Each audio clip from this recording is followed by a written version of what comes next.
हरे कृष्ण कृष्ण कृष्ण हरे हरे, हरे राम राम राम हरे हरे।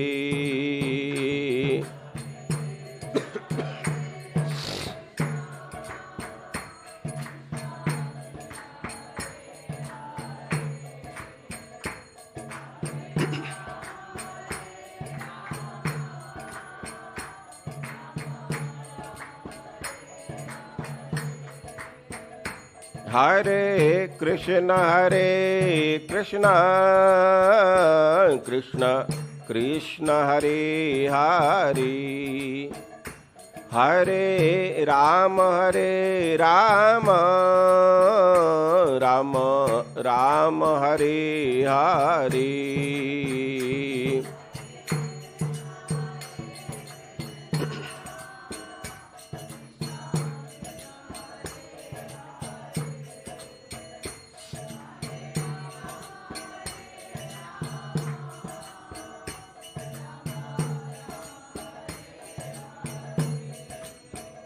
जय राधा श्याम सुंदर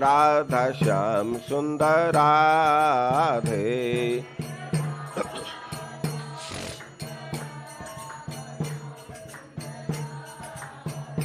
जय कृष्ण बलराम जय कृष्ण बलराम, कृष्ण बलराम जय कृष्ण बलराम।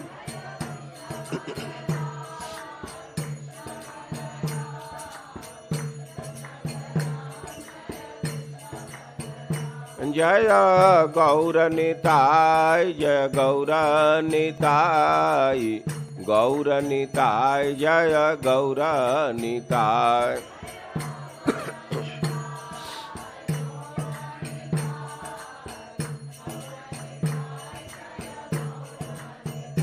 जय प्रभुपाद जय प्रभुपाद, प्रभुपाद श्रील प्रभुपाद।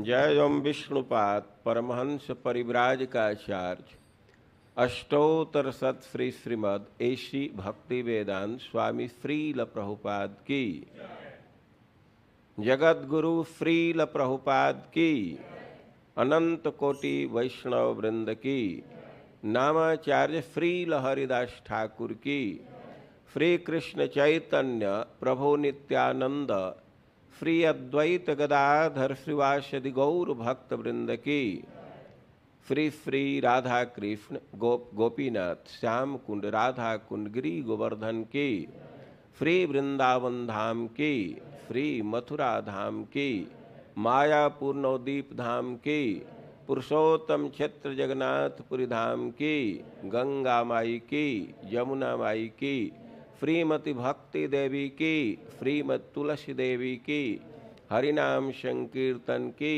गौर हरि प्रेमानंदे समवेत भक्त वृंद की, श्री श्री गुरु एवं गौरांग की।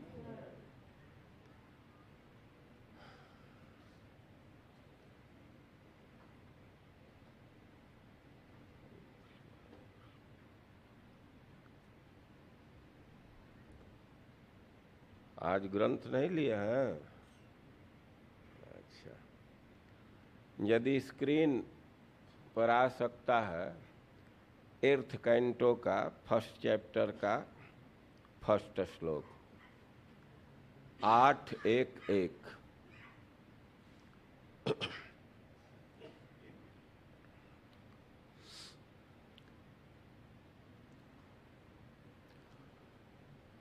ओम अज्ञानतिमिरान्धस्य ज्ञानाञ्जनशलाकया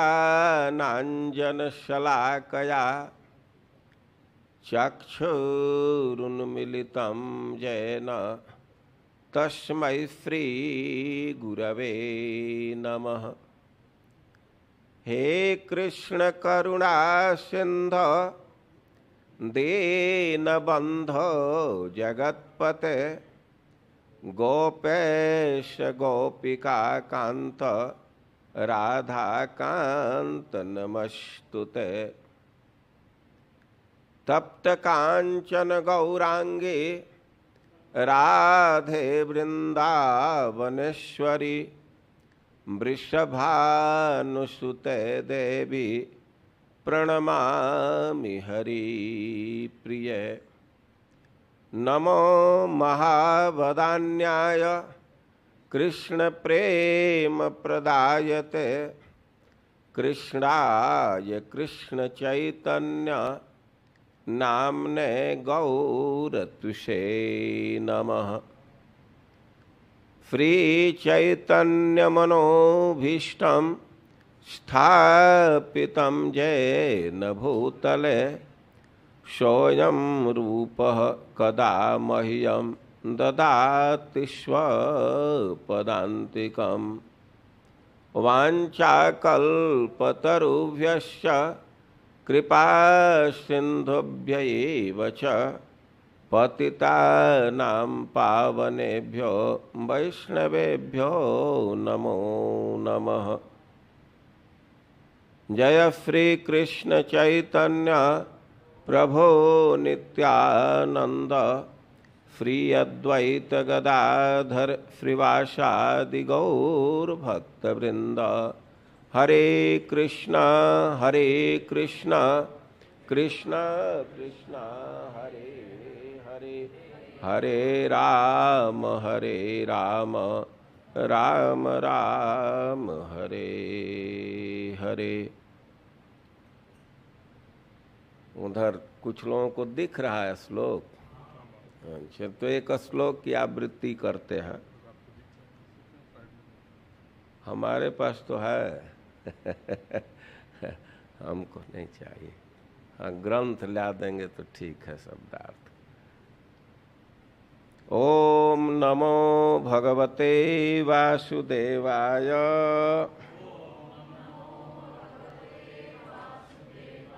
ओम नमो भगवते वासुदेवाय।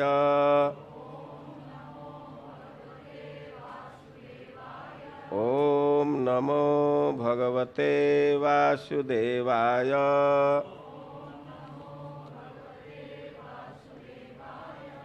श्री राजा उवाच। श्री राजोवाच। स्वायंभुवस्य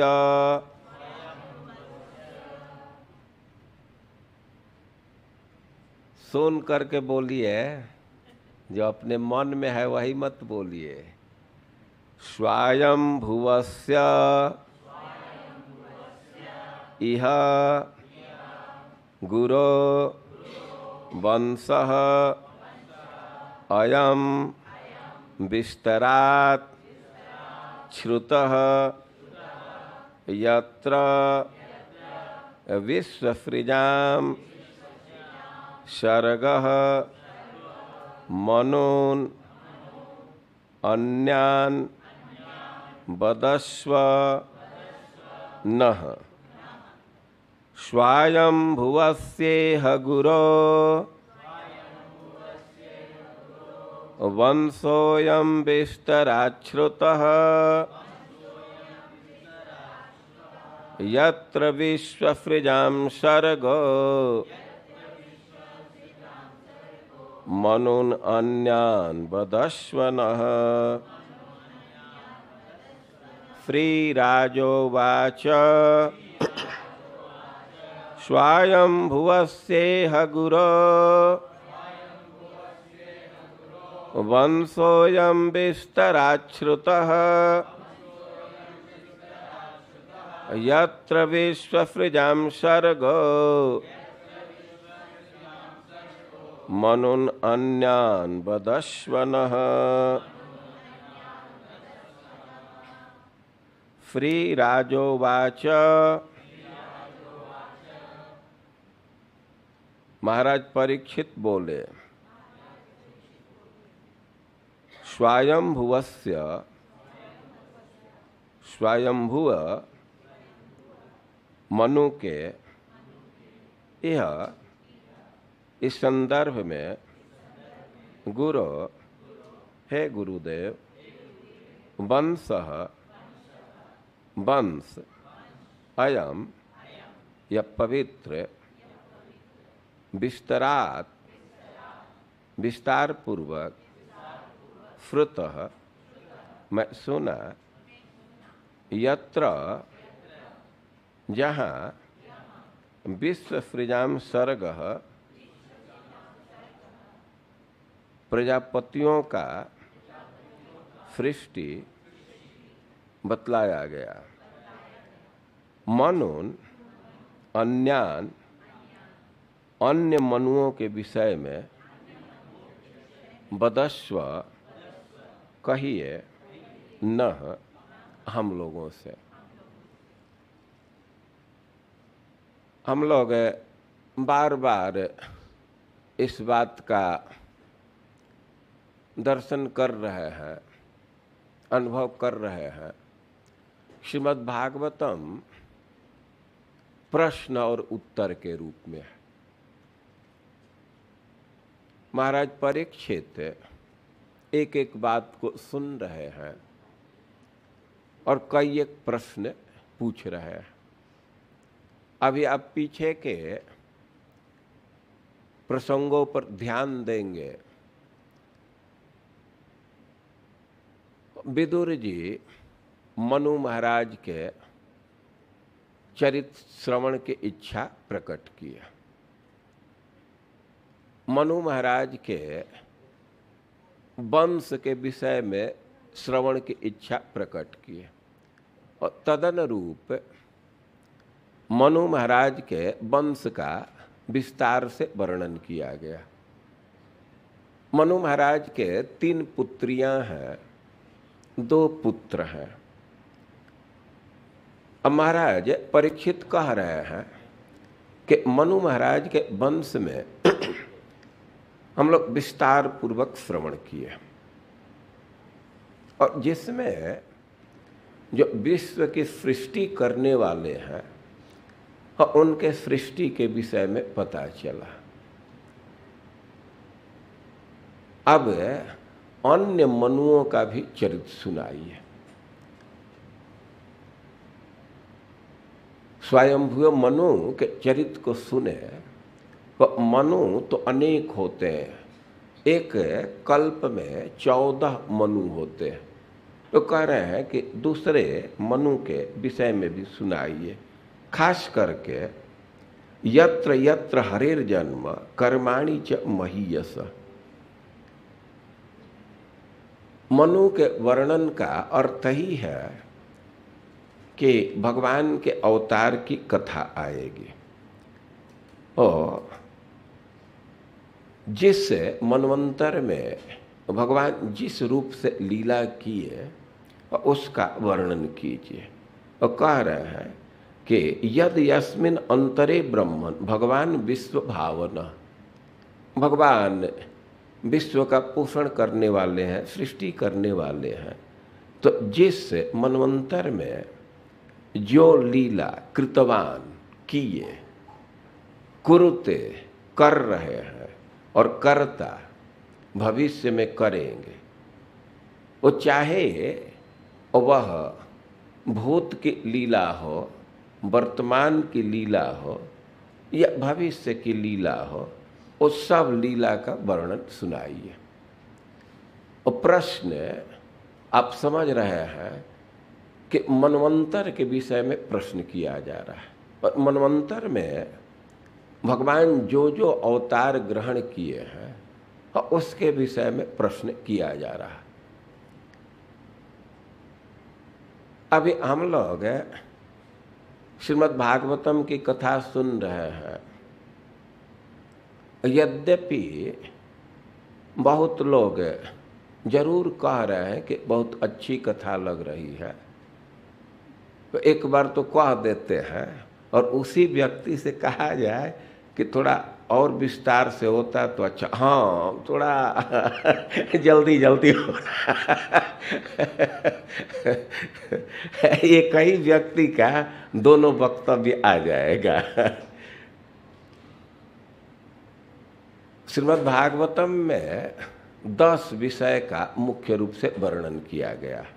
बड़ा प्रसिद्ध श्लोक है, अत्र सर्गो विसर्गश्च स्थानम पोषण मुत्तय मनवंतरेशानुकथा निरोधो मुक्तिराश्रय। 10 विषय में मनवंतर एक यह भी विषय है। लेकिन मनवंतर का अर्थ क्या होता है? समान रूप से शब्द को पकड़ करके अर्थ करें तो मनु अंतर, मनवंतर का विच्छेद करेंगे तो मनु अंतर, एक मनु और दूसरे मनु के अंतर में जो टाइम लगता है, जितने समय में एक मनु बदल जाते हैं तो उसको मनवंतर कहा जाता है।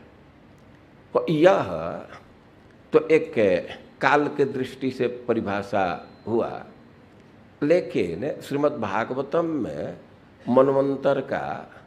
मनवंतर की परिभाषा दी गई है।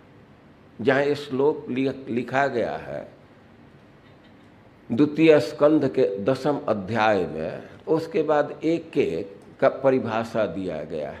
तो वहीं आप पढ़ेंगे 2-3 श्लोक के बाद, तो मनवंतरो सद्धर्म, सद्धर्म को मनवंतर कहते हैं।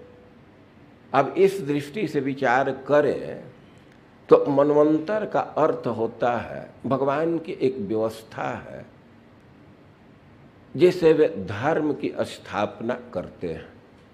इस संसार की सृष्टि किए हैं भगवान, तो इसकी व्यवस्था भी बनाए हैं।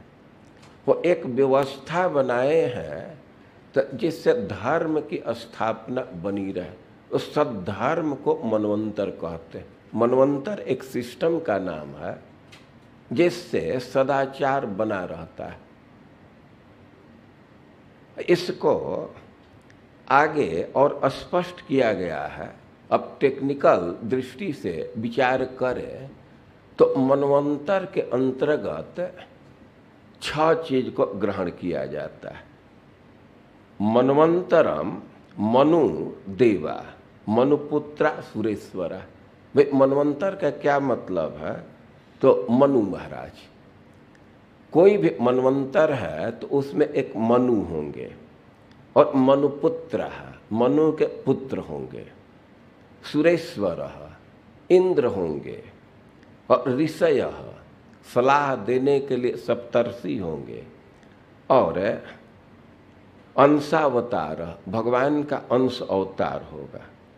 और षड्विधम उच्यते, मनवंतर 6 अंगों में होता है। अब कुछ बात समझ, मनवंतर का अर्थ है मनु महाराज, मनु के पुत्र इंद्र, इंद्र के सहायक देवता भगवान और सप्तर्षि। तो जब 6 चीज का वर्णन हम समझेंगे तब मनवंतर का वर्णन समझे। मनवंतर का जहाँ भी वर्णन है तो 6 चीज का वर्णन किया गया। और मनु जब ही बदलेंगे तो उनके कार्यकाल में भगवान जरूर अवतार लेते हैं। तो महाराज परीक्षित प्रश्न कर रहे हैं कि अभी कई के मनवंतर बीत गया है। अब समय के दृष्टि से विचार करें और ब्रह्मा जी के एक दिन को कल्प कहते हैं और ब्रह्मा के दिन की आयु होती है, ड्यूरेशन होता है, इसकी लंबाई है 1000 चतुर्युगी। 1000 चतुर्युगी, चतुर्युगी का अर्थ है कि सत्ययुग को, त्रेता को, द्वापर को, कलयुग को एक साथ जोड़ देंगे तो उसको एक चतुर्युगी कहा जाएगा। तो 1000 चतुर्युगी बीतता है ब्रह्मा जी के एक दिन में, और ब्रह्मा जी के एक दिन में 14 मनवंतर आता है, 14 मनु बदलते हैं। तब एक मनवंतर का कितना टाइम हुआ? कोई एक सीए बैठे हैं तुरंत बैठो जोड़ करके बतला देंगे। 1000 चतुर्युगी, उसमें 14 मनवंतर हैं। 1000 को 14 में बांटना होगा तो कितना पड़ेगा? आए हाँ, 71 और कुछ और भी। तो मनवंतर का मतलब है 71 चतुर्युगी का टाइम होता है। 71, 72 जो हो, कैलकुलेशन आप लोग कर लीजिए। ये सीधा सा हिसाब है कि 1000 चतुर्युगी है और उसमें 74 मनु आएंगे। नहीं, 14। तो अब 14 को बांटेंगे तो जितना जितना टाइम उनको पड़े तो ये मनवंतर का हिसाब किताब है। हम लोग स्वयंभुवे मनु के विषय में सुन चुके हैं। तो उनके पुत्र कौन हैं? उत्तानपाद और प्रियव्रत, 2 पुत्र हैं। और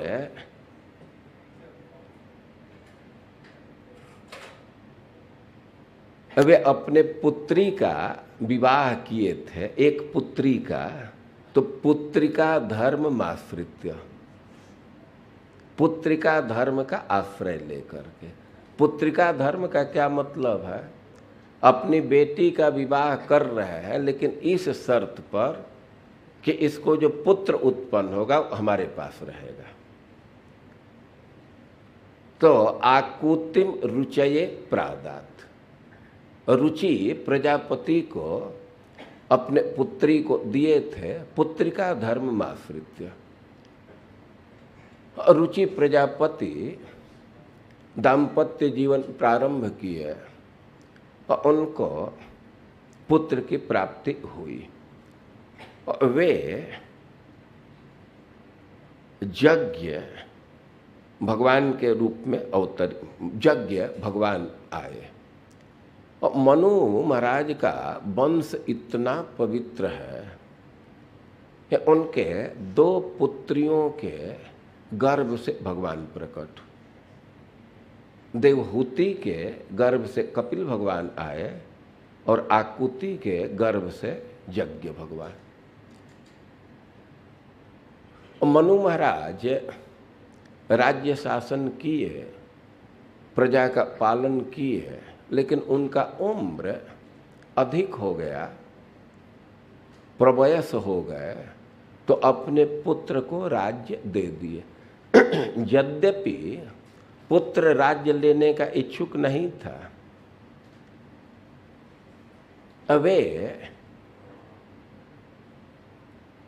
बरबस राज सुतहि तब दीना, प्रेशर दे करके, जोर दे करके अपने बेटे को राज्य सौंप दिए। अब देखिए, हम अपना अधिकार नहीं समझते हैं कमेंट करने का, लेकिन फिर भी थोड़ा कंट्रास्ट करने की इच्छा होती है। कितने बूढ़े हैं कि बेटा लोग कहते हैं कि पिताजी अब वृंदावन में ही रहिए, वहाँ हम व्यवस्था कर देंगे, लेकिन छोड़ करके नहीं जाना चाहते। बहुत सारे ऐसे लोग मिल जाएंगे। लेकिन मनु महाराज के विषय में लिखा गया है कि बरबस राज सुतहि तब दीन्हा, नारी समेत गवन बन किन्हा। और पत्नी के साथ वे वन में चले गए, नैमिषारण्य में तपस्या किए हैं। आज भी वो स्थान हम लोग दर्शन करते हैं।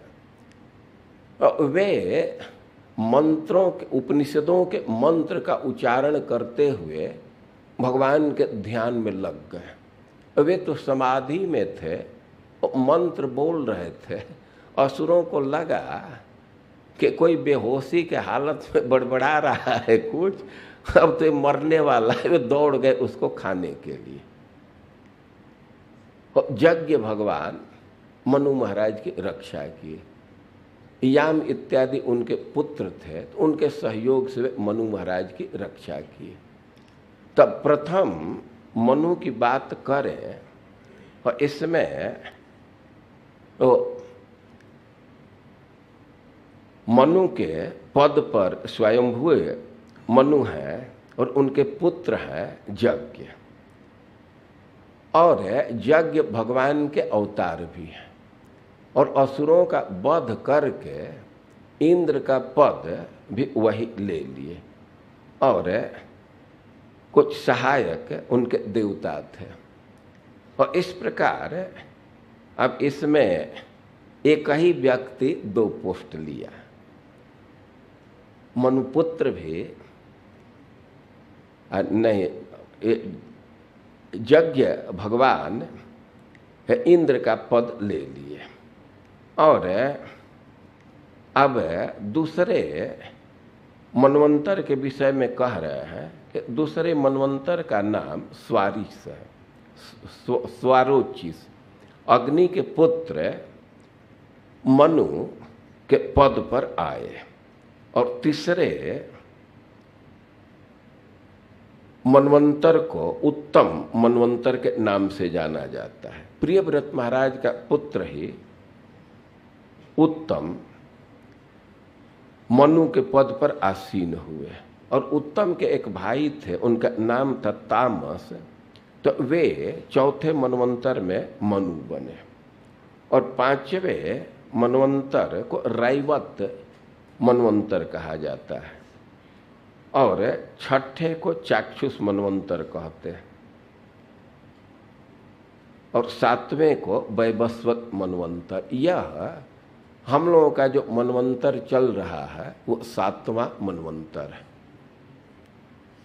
ब्राह्मण लोग संकल्प कराते हैं, काल के विवरण में बोलते हैं वैवस्वत मनवंतरे, तो हम लोग अभी 7वें मनवंतर में हैं। तो अब परीक्षित महाराज का तो प्रश्न ही है कि सारे मनु के विषय में बतलाइए। तो कह रहे हैं कि स्वारोचिसो द्वितीयस्तु मनुरग्ने सुतो भवेत्। दूसरे मनवंतर में अग्नि के पुत्र मनु बने, और दुमत सुसेण रोचिस्मत प्रमुखस्तस्य चात्मजा। दुमत माने द्युमान, सुसेण और रोचिस्मत, ये उनके मुख्य पुत्र हैं। और तत्र इंद्रो रोचनस्त्वासीत, उस मनवंतर में रोचन इंद्र हुए, और देवाश्च तुषितादय, और तुषिता इत्यादि देवा हुए। ऊर्जस्तंभादय सप्त ऋषयो ब्रह्मवादिन, सप्तर्षियों का नाम था ऊर्जस्तंभ इत्यादि। ऋषे स्तु वेद शिरसस्तुषिता नाम पत्न्यभूत तस्याम यज्ञ ततो देवो बुभि ऋतु विफ्रुत।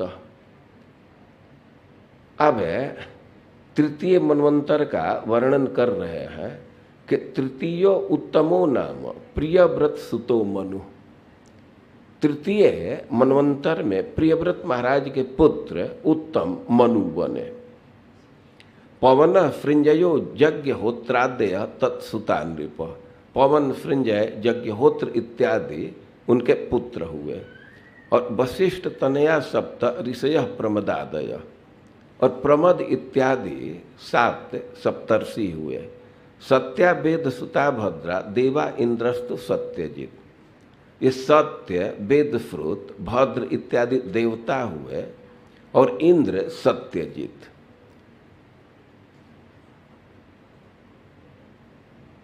तो धर्मस्य सुनृतायाम तो भगवान पुरुषोत्तम सत्य से न इति ख्यातो जात सत्य व्रतैषः। और कह रहे हैं कि सुनृता के गर्भ से धर्म प्रजापति भगवान के अवतार का अवसर प्रदान किए, तो उनको सत्य सेन कहा जाता है। वे इसमें अवतार ग्रहण किए। अब चौथे मनवंतर का वर्णन कर रहे हैं कि चतुर्थ उत्तम भ्राता मनुर नामना सतामस पृथु ख्यातिर नरह केतु रित्याद्या 10 तत्सुता। चतुर्थ मनवंतर में उत्तम के ही भाई, जो तीसरे मनवंतर में मनु थे, उनके भाई चौथे में मनु बने और उनका नाम है तामस। और पृथु ख्याति नर केतु इत्यादि 10 पुत्र हुए। सत्य का हरयो वीरा देवास, वो सत्य इत्यादि उस समय देवता बने। और त्रिशिखा ईश्वर, इंद्र का नाम त्रिशिख। ज्योति धामादय सप्त ऋषयस तामस से अंतरे। और उस समय सप्तर्षि थे, ज्योतिर्धाम इत्यादि। और ये वर्णन कर रहे हैं और कह रहे हैं कि तत्रापि यज्ञे भगवान हरिण्याम हरिमेधस। हरिमेधा के पत्नी हरिणी के गर्भ से वह भगवान प्रकट हुए। भगवान का नाम है हरि। हरि रीत्याहृत जेन गजेंद्रो मोचितो ग्रहात। चौथे मनवंतर में भगवान हरि के रूप में अवतरित हुए। उनके पिता का नाम हरिमेधा है और माँ का नाम हरिणी है। अब उनके कार्य के विषय में कह रहे हैं कि जेन गजेंद्रो मोचितो ग्रहात। ये हरि भगवान ही गजेंद्र का मोक्ष किए। गजेंद्र ग्राह के फंदे में फंस गए थे, भगवान हरि उनको उस फंदे से हटाए। अब इस बात को सुन करके महाराज परीक्षित प्रश्न कर रहे हैं, वादरायण एतत् श्रोतुमिच्छामहे वयम हरिर यथा गजपतिम ग्राहग्रस्तम ममुमुचत। अरे कैसे भगवान हरि ग्राह की रक्षा किए? नहीं, भगवान हरि गजेंद्र की रक्षा किए। ग्राह के फंदे से कैसे छुड़ाए, इसको हम लोग सुनना चाहते हैं। यह बहुत ही पवित्र कथा है। और कोई भी कथा है जिसमें भगवान का वर्णन है तो बहुत ही पवित्र है। तो हम लोग इस कथा को सुनना चाहते हैं। तो परीक्षित महाराज भगवान हरि के लीला को सुनना चाहे, गजेंद्र मोक्ष के लीला को सुनना चाह रहे। तो अब सुखदेव गोस्वामी इस लीला का वर्णन कर रहे हैं। कह रहे हैं कि एक बहुत ही श्रेष्ठ गिरी है, उसको त्रिकूट कहते हैं। एक पर्वत है, उसके 3 शिखर हैं, बड़े सुंदर शिखर हैं, तो इसलिए पर्वत का नाम त्रिकूट रखा गया। वो शिखर एक सोने का है, एक चांदी का है, रौप्य और एक लोहे का है, आयस। और त्रिकूट पर्वत पर बहुत घना जंगल है और उस पर एक बहुत सुंदर सरोवर भी है। और पर्वत बहुत समृद्ध है, नाना प्रकार के धातु हैं। अब उसके समृद्धि का अनुमान कर सकते हैं कि उसका शिखर ही सोना का है। और स्वाभाविक ही वो बहुत ही समृद्ध पर्वत है, बहुत खनिज है और वह जंगल भी बहुत घना है। और उसी में गजेंद्र निवास करते थे। गजेंद्र बड़े ही शक्तिशाली थे। गजेंद्र की यह स्थिति थी कि दूसरे पक्षियों और दूसरे पशुओं को पता चल जाता था कि इस जंगल में गजेंद्र हैं, तो वे छोड़ करके चले जाते थे, रास्ता छोड़ देते थे। बड़े बड़े सिंह इत्यादि भी गजेंद्र के गंध पाते ही, थोड़ा सा संकेत मिला कि इधर हैं तो छोड़ देते थे। यद्यपि जो छोटे छोटे सियार इत्यादि हैं, खरगोश इत्यादि, उनको कोई भय नहीं था, वे तो निश्चिंत रहते थे, क्योंकि अब गजेंद्र हैं तो उन पर वे आक्रमण नहीं करते थे। और उन लोगों पर, छोटे छोटे जीवों पर जो आक्रमण करने वाले हैं, बाघ इत्यादि, वो तो गजेंद्र के भय से छोड़ दिए हैं। तो छोटे छोटे प्राणी बड़ा निश्चिंत रहते थे। अब एक दिन की घटना बतला रहे हैं कि बहुत गर्म था और गजेंद्र अपने झुंड में थे। हाथी झुंड में रहते हैं, खास करके बहुत सारी हथिनियाँ थी और उनके साथ जंगल में चल रहे थे। अब गर्मी के चलते सब लोग प्यास अनुभव करने लगे और बहुत शरीर पर ताप लगने लगा और प्यास से व्याकुल हो गए। अब खोजते खोजते गए तो बहुत सुंदर सरोवर दिखा, उसमें गजेंद्र प्रवेश कर गए। सब लोग पानी पिए और उसमें प्रवेश कर गए। अब प्रवेश करने के बाद अब गजेंद्र आसक्तिवश सूंड से पानी उठा उठा कर हथिनियों पर डालने लगे। उसकी कोई आवश्यकता नहीं थी, भगवान उनको भी तो सूंड दिए हैं, लेकिन इसी को आसक्ति कहते हैं। कभी कभी आसक्ति छोड़ने की बात कही जाती है तो भ्रम हो जाता है कि परिवार छोड़ने की बात कही जा रही है। अरे भाई, परिवार छोड़ना कोई आवश्यक नहीं है, और छोड़ दे तो और अच्छा है लेकिन वो कोई आवश्यक नहीं है। लेकिन आसक्ति का त्याग करना आवश्यक है। फिर प्रश्न कर देते हैं कि आसक्ति कैसे समझ में आता है। देखिए, एक लक्षण यहाँ दिख रहा है। अबे अपने परिवार के साथ है, जल की आवश्यकता है, रास्ता खोजते हुए गए, सरोवर तक गए, तो यहाँ तक तो कर्तव्य है। लेकिन अब हथिनियों पर पानी डालने लगे, वो पानी पी चुकी हैं और फिर भी सूंड से निकाल करके उनके सूंड में डाल रहे हैं। ये सब बात कहने में संकोच होता है। मैं कई एक बार देखा हूँ ट्रेन में, प्लेन में, कि एक कट अपने मिठाई खाए तो फिर हाथ से बढ़ा देते हैं दूसरे को, अपने पार्टनर को इसकी जरूरत नहीं होती है। यही सब आसक्ति है। एयरपोर्ट पर पद पद पर फोटो खींचते रहते हैं, उसकी कुछ जरूरत होती है? और कुछ लक्षण समझ में आ रहा है न, केवल आसक्ति का परिणाम है। हम लोग तो ऐसा अनुभव करते हैं कि चढ़ते समय भी फोटो, खास करके मॉरिशस जाते समय, अब इमिग्रेशन के लाइन में लगे हैं तो ऐसे चिपक करके खड़े होते हैं कि लगता है कि सारा स्नेह भगवान उन्हीं के हृदय में भर दिए। लेकिन अब उसी आदमी की स्थिति होती है कि कुछ दिन के बाद तब तक डाइवोर्स के लाइन में लग जाते हैं।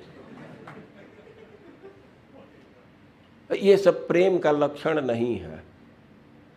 प्रेम के विषय में तो कहा गया है कि एक बार प्रेम उदित हो गया तो ध्वंस का कारण उपस्थित होने पर भी वो नहीं टूटता है। कारण उपस्थित होने पर भी नहीं टूटता। छोटी छोटी बात के लिए अब तुरंत किस स्तर पर पहुंच जाते हैं, तो ये सब है प्रेम का लक्षण नहीं है। ये आसक्ति है, आसक्ति बदलती रहती। आज इसमें आसक्त है, तब तक दूसरे में आसक्त हो जाते हैं, झगड़ा शुरू हो जाता है। और गजराज अपने आसक्ति के बस अब सूंड से पानी उठा करके उनके हथिनियों के मुख में डाल रहे हैं।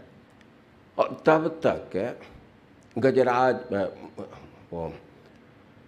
ग्राह वो गजेंद्र के पैर को पकड़ लिया और खींचने लगा। अब गजेंद्र तो बहुत शक्तिशाली थे, पहले तो प्रयास किए कि हम उसके फंदे से छूट जाए, लेकिन वह भी शक्तिशाली था, वो खींच देता था पानी में। अब फिर ये पानी से बाहर आने का प्रयास करते थे, वो खींच देता था। इनके साथ जो जितने शक्तिशाली और भी गज थे, वे सब सहयोग करने लगे, लेकिन सब थक करके चूर हो गए। अब हथिनियाँ भी अपने स्तर से जोर लगा रही हैं, लेकिन कोई उसका असर नहीं आया। समा सहस्रम और 1000 वर्ष तक ऐसे युद्ध चलता रहा, खींचातानी चलता रहा। लेकिन अब इतना लंबा अंतराल हो गया कि गजेंद्र की शक्ति क्षीण होने लगी, क्योंकि वे पानी में थे और ग्राह पर इसका कुछ असर नहीं आया। वे तो अपने स्वाभाविक स्तर पर था। हथिनियाँ जोर लगा रहे थे। गजेंद्र विचार करने लगे कि जब बड़े बड़े हाथी जोर लगा करके थक गए तो ये हथिनियों का क्या औकात है, ये क्या हमारी सहायता करेंगे। और वे समझ गए कि ग्राह का बंधन नहीं है, ये तो ग्राह के रूप में हम विधाता के बंधन में पड़ गए। और ऐसा अनुभव किए, वे भगवान का स्मरण किए और तब तक प्राक जन्म में, पूर्व जन्म में एक स्तोत्र का वे अभ्यास किए थे। तो अब इस अवसर पर वही स्तोत्र निकलने लगा। वे उस स्तोत्र का पाठ करने लगे, भगवान को पुकारने लगे। यद्यपि पहले तो प्रारंभ किए ग्राह के बंधन से मुक्त होने के लिए, भगवान को पुकार रहे थे, लेकिन अब उसी स्तोत्र पढ़ते पढ़ते और उनको यह रियलाइजेशन होने लगा कि वास्तव में ग्राह का बंधन तो नगण्य है, वास्तव बंधन तो शरीर का। तो उसी स्तोत्र में तो इस स्तर पर आ गए कि ना, ग्राह के बंधन से हम मुक्त नहीं होना चाहते हैं, हम तो शरीर के बंधन से मुक्त होना चाहते हैं। उस स्तोत्र के पाठ से भगवान प्रकट हो गए और अपने चक्र से उसके मुख को काट दिए ग्राह के, और गजेंद्र को मुक्त किए। गजेंद्र भी उनको कमल भेंट दिए। अब फिर परीक्षित महाराज जिज्ञासा किए और उसके अनुसार उत्तर दिया गया है कि वास्तव में गजराज गजेंद्र तो साप बस उस जोनी को प्राप्त हो गए थे और भगवान ने का स्पर्श पाते हुए साप से मुक्त हो गए और अपने वास्तविक स्थिति में हो गए, भगवान ने के नज़दीक चले गए। और पहले वे हुहू नाम के नहीं, वो उसके विषय में कह रहे हैं। वो जो ग्राह है, जो भगवान के चक्र से स्पर्श होने से मुक्त हो गया, वे पहले हुहू नाम के गंधर्व थे। और एक बार वे एक ऋषि का पैर पकड़ करके पानी में डुबाने लगे। ऐसे पानी में लोग जाते हैं तो खेल खेलने लगते हैं, बच्चे खेलते हैं, किसी के पैर पकड़ करके खींचने लगते हैं। जो गंधर्व थे और एक ऋषि का पैर पकड़ करके पानी में डुबाने लगे। ऋषि शाप दे दिए कि तुम ग्राह बन जाओ, तो वही ग्राह हो गए थे। भगवान का स्पर्श पा करके वे मुक्त हो गए। और गजेंद्र भी शाप बस ही इस तामसी योनि को प्राप्त किए थे। वे राजा थे, उनके आश्रम पर उनके यहाँ एक ऋषि गए, लेकिन वे अभिमानवश उनका सत्कार नहीं कर पाए, तो उनको यह शाप हो गया था कि तुम तामसी योनि को प्राप्त करो। और जो हो, वे लोग शाप से मुक्त हुए और जो व्यक्ति गजेंद्र जी का स्मरण करता है या त्रिकूट पर्वत का स्मरण करता है वह भगवान के धाम को प्राप्त करता है। और आज भी देखा जाता है कि कोई व्यक्ति किसी संकट में है, गजेंद्र स्तोत्र का पाठ करता है, लगातार कई एक दिन कई एक महीना पाठ करे तो संकट से मुक्त हो जाता है। और फिर अब आगे के मनवंतरों की कथा कहने लगे सुखदेव गोस्वामी। अब उसी क्रम में जब चाक्षुष मनवंतर की बात आई, छठे मनवंतर के, और उसके विषय में भी कहे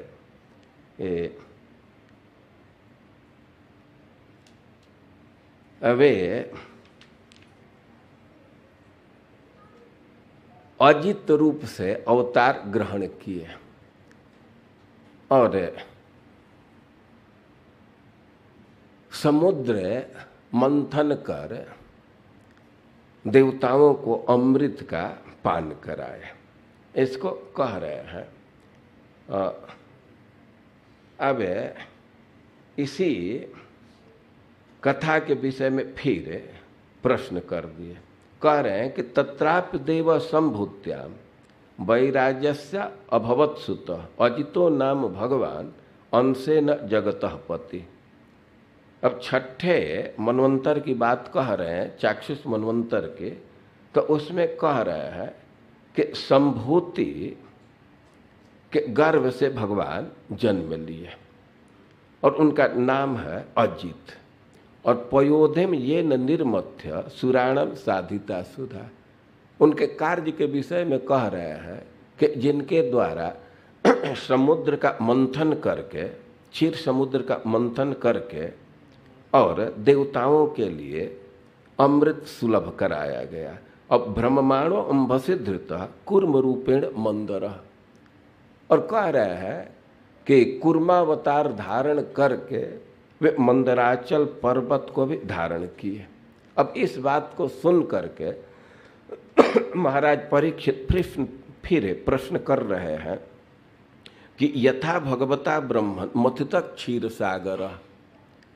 भगवान जैसे क्षीर सागर का मंथन किए, यदर्थम वा यतश्चाद्रिम दधाराम्बुचरात्मना, और किस उद्देश्य, जिस उद्देश्य से किए, और यतश्चाद्रिम दधार अम्बुचरात्मना, जिससे अम्बुचर मैंने कूर्म रूप से अद्रि को धारण किए, यथामृतम सुरई प्राप्तम, जैसे देवताओं को अमृत की प्राप्ति हुई, और किंच अन्य भवत ततः, इसके अतिरिक्त भी जो घटना हुई, तो एतद भगवतः कर्म बदस्व परमाद्भुतम।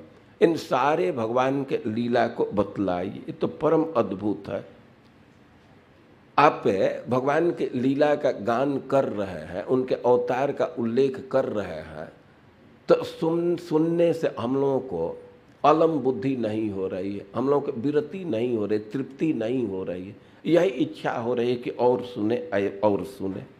और इस प्रकार जब महाराज परीक्षित प्रश्न किए, तब फिर अब समुद्र मंथन की लीला को प्रारंभ कर रहे हैं सुखदेव गोस्वामी।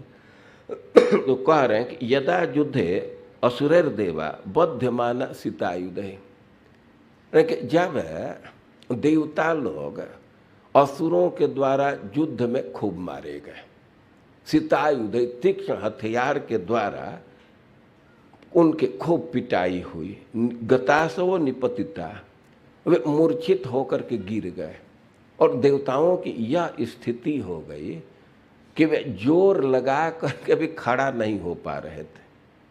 दैत्य लोग इतनी पिटाई किए कि वे एकदम मरे जैसा गिर गए युद्ध भूमि में, और चाह करके भी, प्रयास करने के बाद भी खड़ा होने के लिए वे सक्षम नहीं थे, या उनकी दुर्गति हो गई।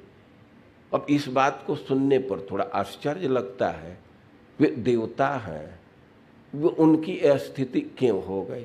तो कह रहे हैं कि यदा दुर्वासस शापात, और वे लोग सांप से मुक्त होने का प्रयास किए, कुछ यज्ञ करा करके सोचे कि हम लोग सांप से मुक्त हो जाए, लेकिन उनको सफलता नहीं मिली। और दुर्वासा जी के सांप के चलते उनका श्री समाप्त हो गया, सब शक्ति समाप्त हो गई, सब संपदा समाप्त हो गई। दुर्वासा जी सांप दे दिए। घटना है, एक बार दुर्वासा जी वैकुंठ में गए भगवान का दर्शन करने के लिए। दुर्वासा जी के विषय में हम लोगों की कुछ धारणा दूसरे ढंग की है, लेकिन दुर्वासा जी भगवान के भक्त हैं, गोपियों के गुरु हैं, उनका दूसरा पक्ष भी है। और वैकुंठ में गए भगवान का दर्शन करने के लिए। बड़े ही प्रतापी ऋषि हैं, तेजस्वी ऋषि हैं। और भगवान के पार्षद उनका सत्कार किए।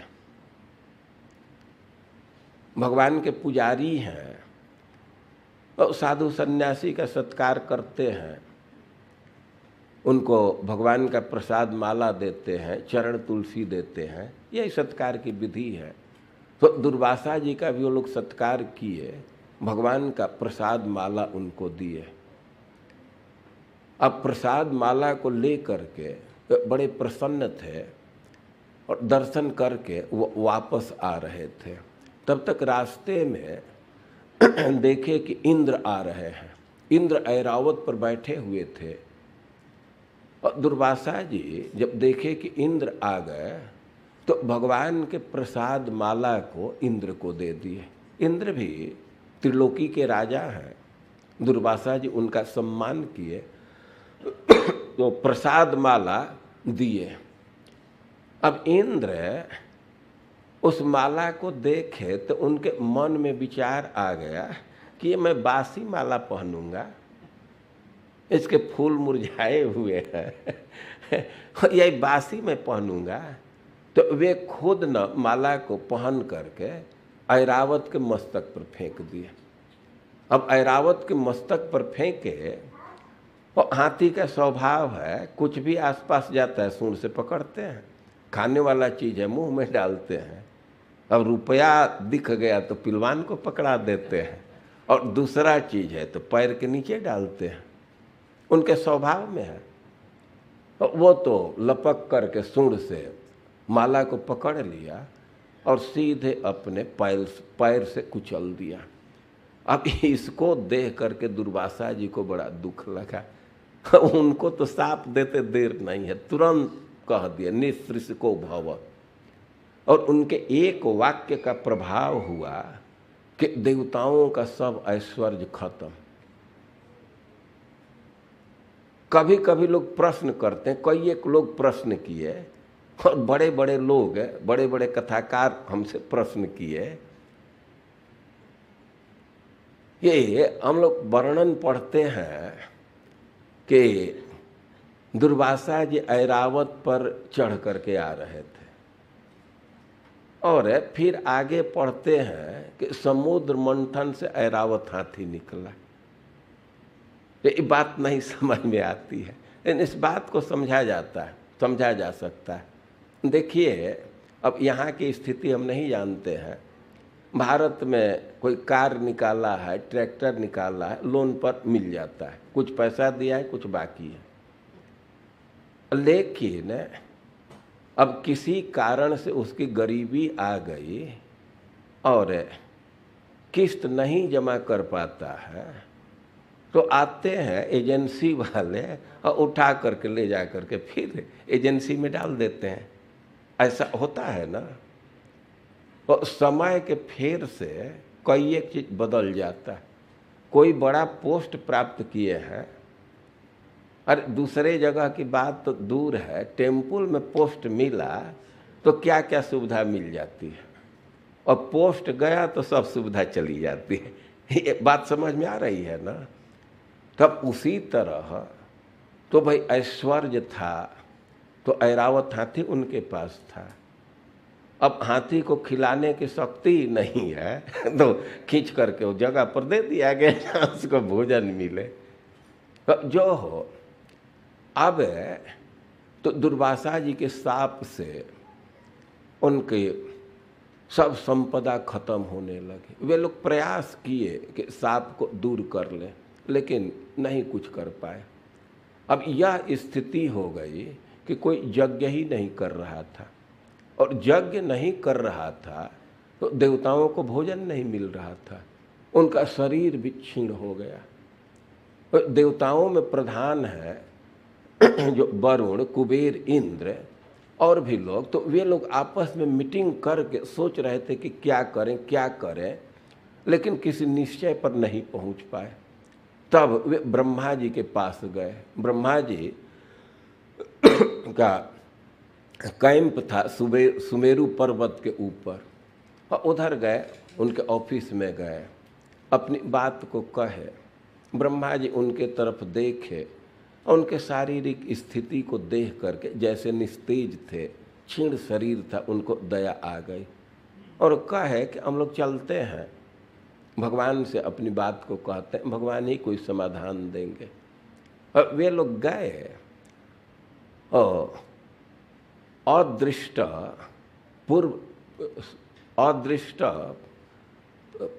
अपूर्व दृष्ट श्रुताय, वे पहले भगवान को देखे नहीं हैं, भगवान के विषय में सुने हैं। तो जा करके उनकी स्तुति करने लगे। ये बहुत महत्वपूर्ण बात है कि भगवान के विषय में सुने थे, उनके रूप गुण के विषय में सुने थे, देखे नहीं थे कभी, लेकिन अब सुनी हुई बात पर विश्वास है, स्तुति करने लगे।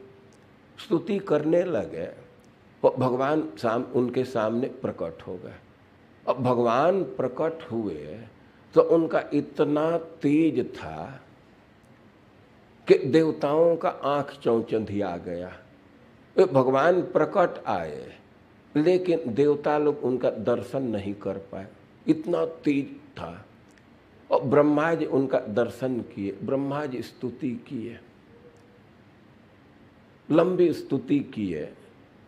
वे बहुत बहुत बात बोले हैं, उसमें एक बात बोले हैं कि इस संसार की स्थिति है कि क्लेश भूरि अल्प साराणी। संसार में व्यक्ति कर्म करता है तो परिश्रम बहुत अधिक है और उसका सार बहुत कम मिलता है, लेकिन आपके प्रति जो कर्म है, जो कर्म आपको अर्पित करके किया जाता है, तो उसके साथ ऐसा नहीं है। संसार के कर्म की स्थिति है क्लेश भूरि अल्प साराणी, बहुत परिश्रम किए और फल बहुत छोटा है, और कभी कभी विपरीतानि वा निष्फलानि वा, कभी कभी कोई फल ही नहीं मिलता है, एकदम निष्फल चला जाता है। लेकिन जो आपको अर्पित कर्म है तो उसके साथ ऐसा नहीं होता, वह कभी निष्फल नहीं जाता है। और हम लोग देवताओं की स्थिति से प्रभावित हैं, इनकी बड़ी विषम स्थिति है, और भगवान कहे कि हम समझ रहे हैं, लेकिन अब एक ही उपाय है कि देवता लोग अमृत का पान करें तो इनकी समृद्धि वापस आ जाएगी।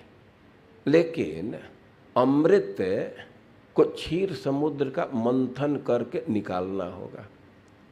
तो भगवान आदेश दिए कि आप लोग जा करके अपने शत्रु पक्ष से भी संविदा कीजिए, असुरों को भी अपने साथ लीजिए और समुद्र मंथन कर पाएंगे। अब देवता लोग संकोच कर रहे थे कि अपने दुश्मन के पास जाए, लेकिन भगवान कहे कि अरयोपि संधेया सती कार्यार्थ गौरव। जब बड़ा काम होता है तो दुश्मन से भी संधि करना पड़ता है। आज भी देखा जाता है कि बहुत भारी प्रोजेक्ट है या बहुत भारी समस्या है तो विरोधी गुट वाले देश भी एक साथ काम करने लगते हैं। कोरोना जैसा समस्या है तो जो विरोधी देश है वे भी एक साथ कुछ करने लगते हैं। तो भगवान सिद्धांत दिए कि सती कार्यार्थ गौरव है। यदि बहुत बड़ा कार्य है तो अरयोपि संधेया, दुश्मन से भी दोस्ती करनी होती है। और आप लोग जा कर के उनसे मिलिए और विविध प्रकार के औषधि को क्षीर समुद्र में डाल करके मंदराचल को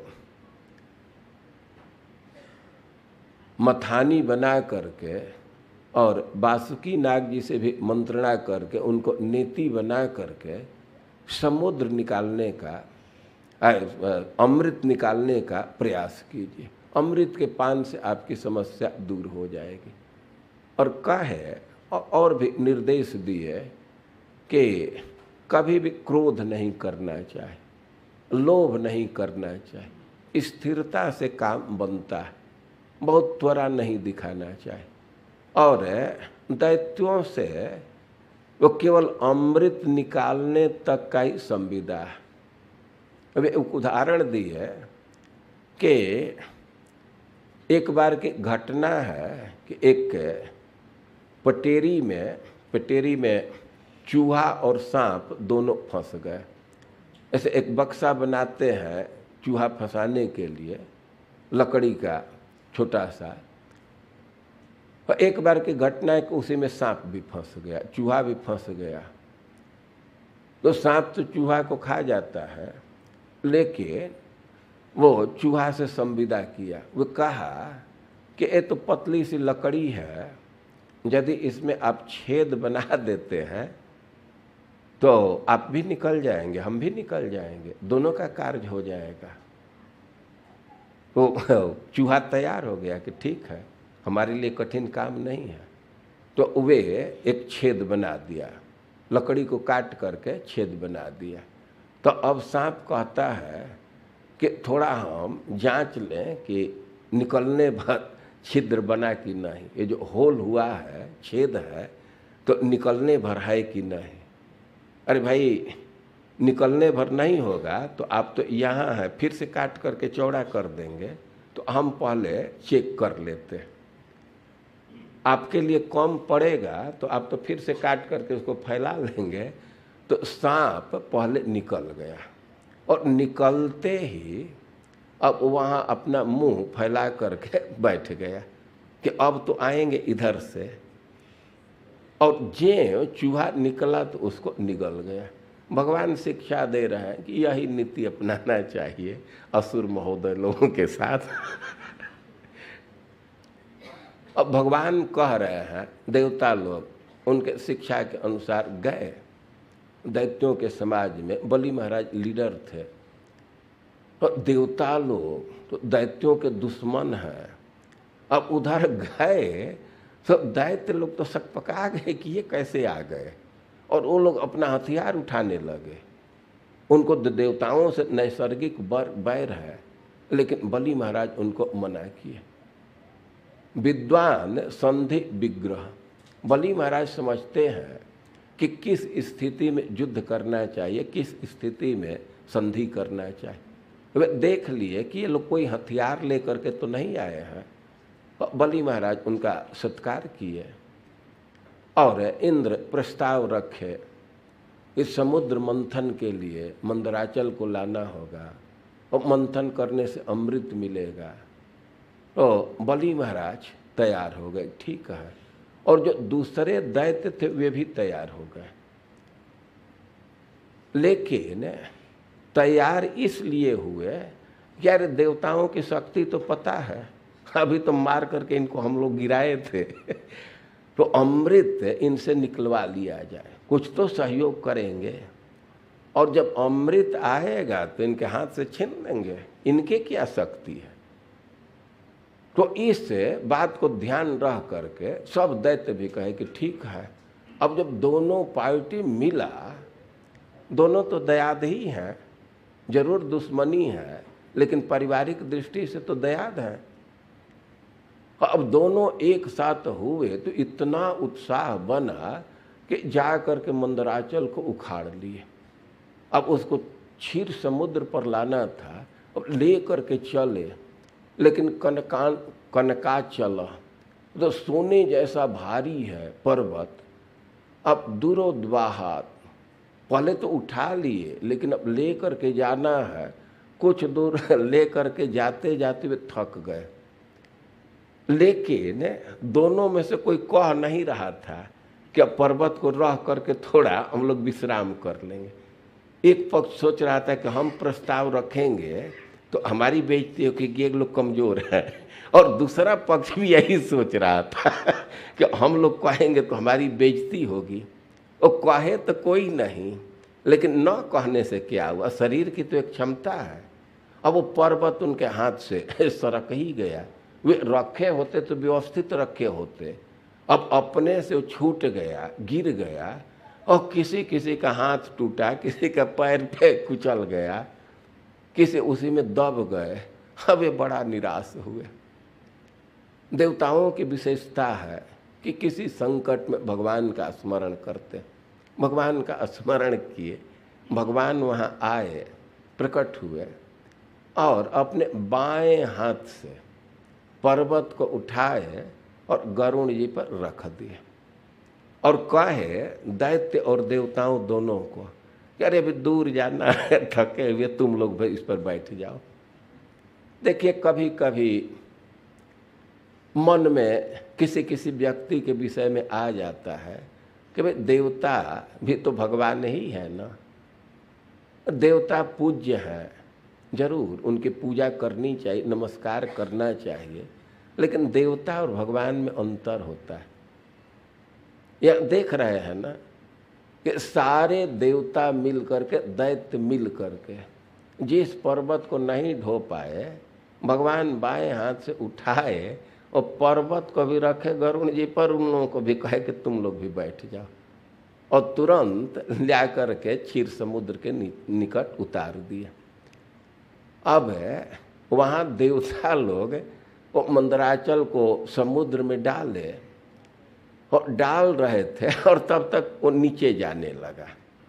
ध्रियमाणों पे बल भी, जो बड़े बड़े शक्तिशाली देवता लोग हैं, दैत्य हैं, तो कोशिश कर रहे थे कि हम उनको पकड़ करके रखें, लेकिन न्यपाम विसत, वो पर्वत पानी में चला गया। अब फिर निराश हो गए। भगवान कूर्म रूप धारण करके नीचे से उसको उठा दिए पर्वत को। तब ये लोग मंथन प्रारंभ किए। अब वासुकी जी को वो नेति बनाए। अब बात हुआ कि एक तरफ दैत्य पकड़ेंगे और एक तरफ देवता पकड़ेंगे। तो भगवान के इंस्ट्रक्शन के अनुसार देवता लोग जा करके वासुकी जी के मुख के सामने खड़े हो गए। अब खड़े हुए तो दैत्यों का ऑब्जेक्शन आ गया, हम लोग क्या कम पढ़े लिखे हैं कि हमारा खानदान आप लोगों से कमजोर है, हम लोग क्यों इसका अमंगल पीछे का हिस्सा पकड़ेंगे, हम लोग आगे का पकड़ेंगे। अब भगवान जैसा इंस्ट्रक्शन दिए थे और देवता लोग पीछे चले गए, दैत्य लोग आगे का पकड़े और मंथन कर रहे हैं। और दो चीज, एक तो पर्वत का नुकीला चट्टान है, ऐसे उखाड़े हैं, कोई गढ़े तो नहीं है, ऐसे उखाड़ लिए हैं, और भगवान के पीठ पर वो चल रहा है और भगवान को उसी से सुख मिल रहा है। ऐसा लग रहा था कि कोई पीठ पर थोड़ा खुजला रहा, इतना सुख अनुभव किए कि वे सो गए। अब ये समुद्र मंथन हो रहा है तो जोर लगा रहे हैं। अब वासुकी जी पर तो प्रेशर पड़ता था, तो अब दुख के मारे वो फुफकार छोड़ते थे, विष निकलता था, और दैत्य आगे का हिस्सा पकड़े थे तो विष के ज्वाला से वे झोंकर गए, काली पड़ गए। और देवता लोग पीछे थे तो उन पर कम असर था, लेकिन अपने प्रयास जो कर रहे थे, लेकिन कुछ नहीं लग रहा था कि मंथन हो पाएगा। तो भगवान दोनों पक्ष में प्रवेश करके और वो मंथन कराने लगे। सुखदेव गोस्वामी पहले ही कहे हैं कि एक एवेश्वरस् तस्मिन्। अब भगवान तो अकेले सक्षम थे अमृत निकाल करके देवताओं को देने के लिए, लेकिन विहर्तु काम भगवान लीला करना चाहते थे और इसलिए सब सलाह दिए थे।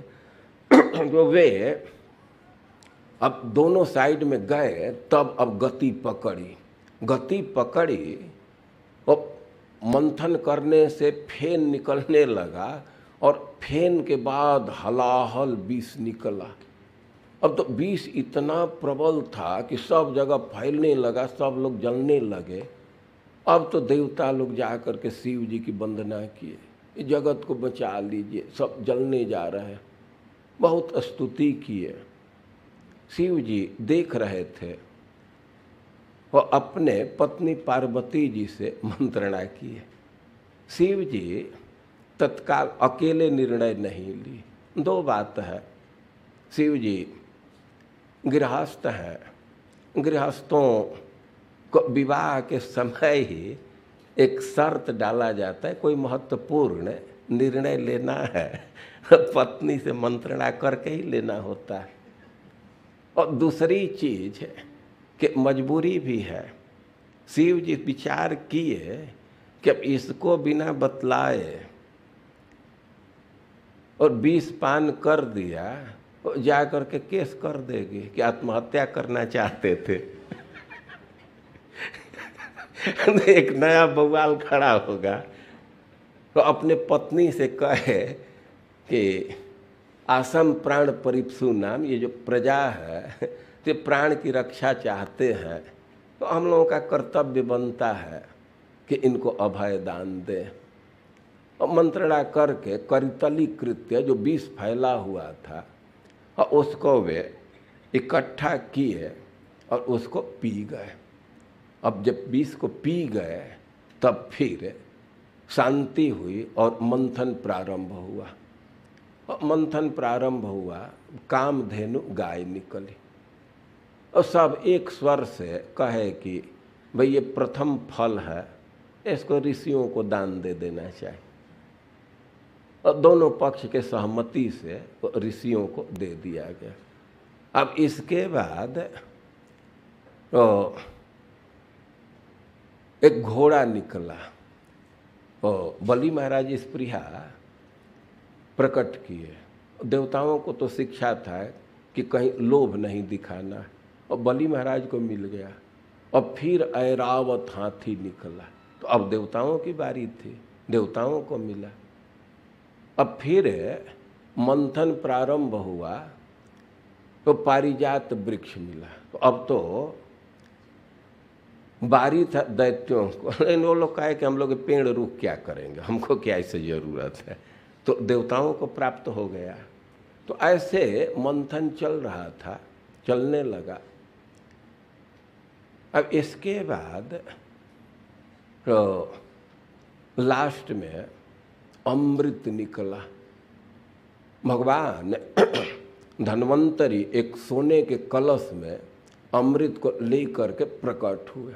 कलश पर स्पष्ट शब्दों में लिखा था अमृतम। अब दैत्य लोग देखे कि अमृत निकल आया, वो तरसा हरत, बस झट से उसको अपने हाथ में ले लिए और भागने लगे।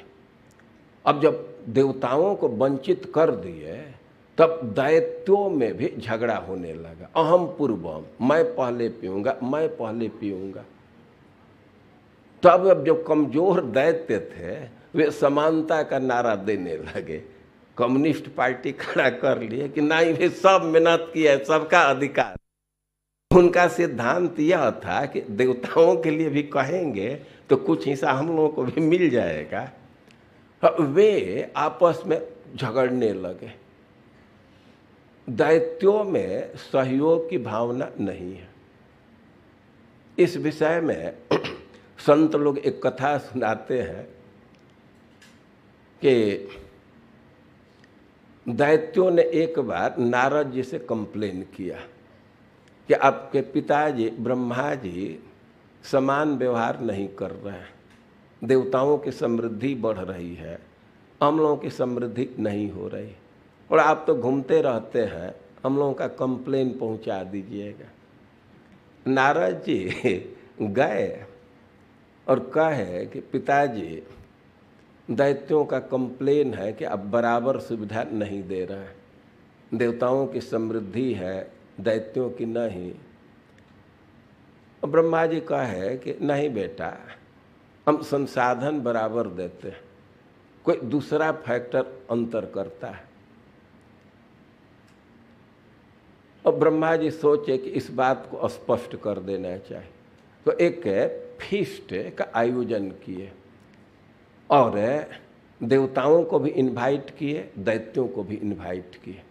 अब कहे कि आप लोग अलग अलग पंक्ति में बैठ जाइए। सब बैठ गए और पत्तल दिया गया, सब प्रसाद भी दिया गया।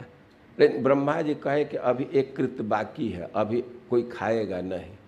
और सबके हाथ को बंधवा दिए पट्टी दे करके, जैसे यहाँ से मुड़ रहा है ना, दोनों तरफ तख्ता दे करके पट्टी दे करके लकड़ी का, और हाथ को बंधवा दिए। अब दोनों तरफ से पैच लग गया तो हाथ तो मुड़ेगा नहीं।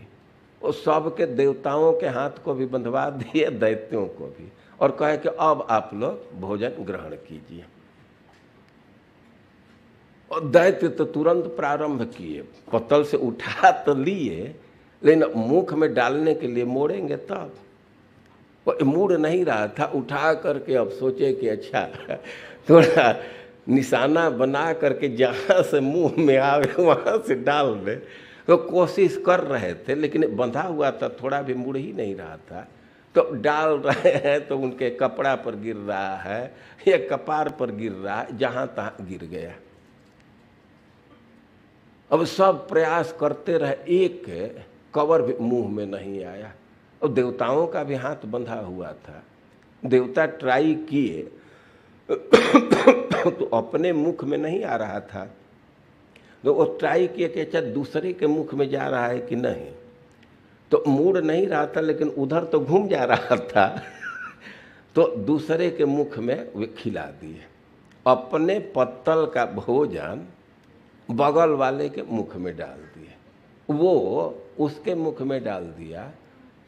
तो अपने पत्तल का भोजन दूसरे को दिए, लेकिन सारे देवताओं के तृप्ति हो गए। लेकिन दैत्यों में कोऑपरेशन नहीं है। अब वे लोग अपने मुख में डालना चाहते थे, तो एक भी दैत्य नहीं खा पाए, उनका कपड़ा भले ही गंदा हो गया। तब ब्रह्मा जी कहे कि अब बात समझ में आ गई कि संसाधन बराबर होने पर भी सहयोग का बहुत भारी अंतर हो जाता है। और दैत्यों में सहयोग है नहीं। वे लोग अब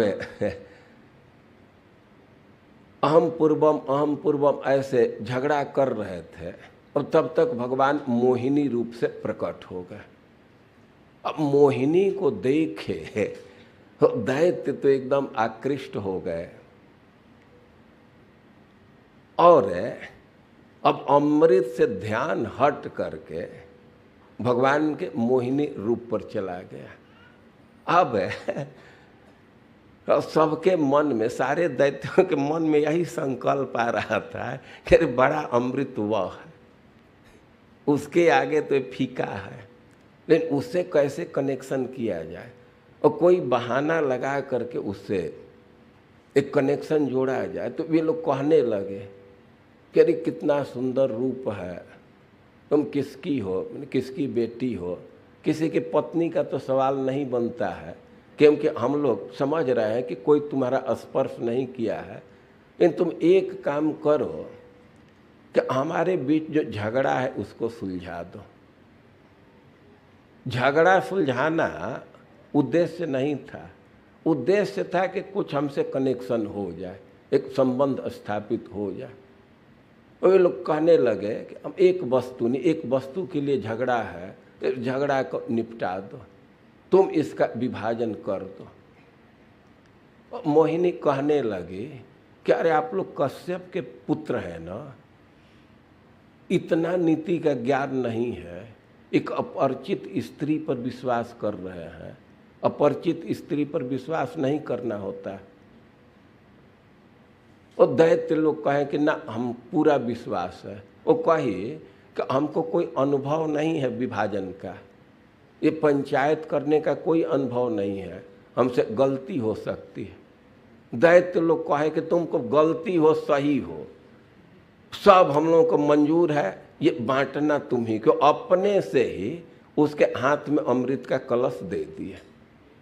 अब जब भगवान के हाथ में अमृत का कलश आ गया तब वे देवताओं और दैत्यों को कहे कि भाई दोनों मिल करके सब परिश्रम किए हैं तो सबका इसमें हक हुआ, तो आप लोग अलग अलग पंक्ति में बैठ जाइए। स्नान करके अमृत का पान करना है, तो स्नान करके और कुश के चटाई पर बैठ करके इसका पान कीजिए, अलग अलग बैठ जाइए।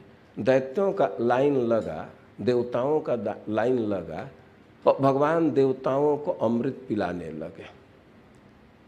और पहले तो दैत्य लोग धैर्य ही रखे, अरे ऊपर वाला पतला माल उधर जा रहा है, गाढ़ा तो हमारे पास आएगा। और भगवान भी योजना कर लिए थे कि अब कपट ही करना है तो स्त्री का रूप इस कार्य के लिए उपयुक्त है, इसके लिए बिल्कुल स्वाभाविक है। वो कपट व्यवहार कर रहे थे। कभी कभी दैत्यों के तरफ देखते थे, अमृत इधर पिला रहे हैं, और देखते थे उधर, और कभी कभी उधर घूम भी जाते थे। तो उधर जाते थे, मोहिनी के साड़ी का हवा लगता था, स्पर्श जो हो जाता था, तो दैत्य लोग उसी से अपने को धन्य मानते थे। और उनके मन में विश्वास बना हुआ था कि इधर आ रही है तो अमृत भी जरूर देगी। अच्छा चलो, ऊपर वाला उधर खत्म हो जाएगा, गाढ़ा माल हम लोगों के पास। लेकिन अब कुछ देर के बाद तो उनको विश्वास हो गया कि ना, जैसे जैसे बर्तन भरते जा रहे हैं तो इधर आने वाला नहीं। लेकिन फिर भी वे चुप रहे। अब चुप रहने के पीछे कई एक कारण है। उसमें एक स्त्री विवाद जुगुप्सया, वे दैत्य हैं लेकिन इतना स्टैंडर्ड रखे हैं कि अब स्त्री से झगड़ा करेंगे तो हमारी बेइज्जती होगी। पहले कह चुके थे कि तुम उचित करो अनुचित करो, हम लोग कोई प्रतिवाद नहीं करें। समय भी मैंने संविदा किए थे। और प्रणया काय पातरा, अब वे सबसे समस्या यह महसूस कर रहे थे कि अरे अमृत हाथ से चला जाए तो उतना क्षति नहीं है, हम लोग झगड़ा करेंगे और कहीं फोन ब्लैक लिस्ट में डाल दी तब तो बड़ा क्षति हो जाएगा। प्रणया पाए कातरा, ये इससे जो एक अफेयर स्थापित हो गया ये न खंडित हो। और स्त्री विवाद जुगुप्सया, एक दैत्यों का भी स्टैंडर्ड है कि स्त्री से झगड़ा नहीं करना चाहते, उससे बेइज्जती होती। ये स्थापित बात है। हम लोगों के यहाँ बस में, ट्रेन में अब चलते चलते किसी युवक का किसी स्त्री से कुछ झगड़ा होने लगता है तो वृद्ध लोग यही करते हैं, और वो स्त्री से झगड़ा कर रहा है, स्त्री के मुँहे लग गया। अब इस विषय पर श्रीमद् भागवतम में तो बहुत बहुत श्लोक है, लेकिन हम उधर नहीं जाएंगे। तो भगवान देवताओं को अमृत पान कराए। अब सुखदेव गोस्वामी टिप्पणी दे रहे हैं कि एवं सुरासुर गणा समदेश काल। अब इस समुद्र मंथन के प्रोजेक्ट पर विचार कीजिए तो दो पक्ष मिल करके इस कार्य को संपादित किया है। देवता है और दैत्य एक जगह पर कार्य किए हैं। दोनों लोग अलग अलग जगह पर कार्य नहीं किए हैं। ये सुखदेव गोस्वामी इस पर टिप्पणी दे रहे हैं। प्रसिद्ध श्लोक है, ये श्लोक आया है 9वें अध्याय के लास्ट में। एवं सुरासुर गणा समदेश काल, स्थान एक है, समय एक है, उद्देश्य एक है, संसाधन एक है, और सब चीज एक होने पर भी फले विकल्प, फल में अंतर हो गया। क्या अंतर हुआ? देवता लोग को चक्कर के अमृत पान के, दैत्यों को एक बूंद भी नहीं मिला। और कैसे अंतर हो गया? सुखदेव गोस्वामी कह रहे हैं कि यत्पाद पंकज रज श्रयणात्, देवता लोग भगवान के चरणों का आश्रय लिए थे और दैत्य भगवान के चरणों के आश्रित नहीं थे।